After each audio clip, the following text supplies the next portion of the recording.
Hello friends, स्वागत है एक नई वीडियो में।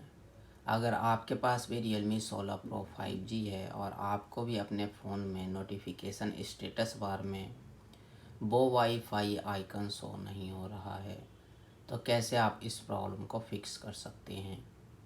तो चलिए वीडियो करते हैं स्टार्ट। सबसे पहले आपको अपने फ़ोन में सेटिंग्स को करना है open, notification and quick settings पर क्लिक करना है, स्टेटस बार पर क्लिक करना है। यहाँ पर आपको मिलेगा वो वाईफाई, राइट साइड में मिलेगा स्विच। अगर ये स्विच ऑफ है तो आपको इसे ऑन कर लेना है, आपका प्रॉब्लम फिक्स हो जाएगा। अगर आपका प्रॉब्लम फिर भी फिक्स नहीं होता है तो आप हमें कमेंट्स करके बता सकते हैं, मैं आपको रिप्लाई ज़रूर दूंगा।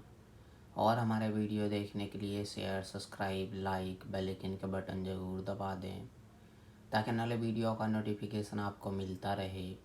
मिलते हैं नेक्स्ट वीडियो में एक नई टॉपिक के साथ। तब तक के लिए नमस्कार।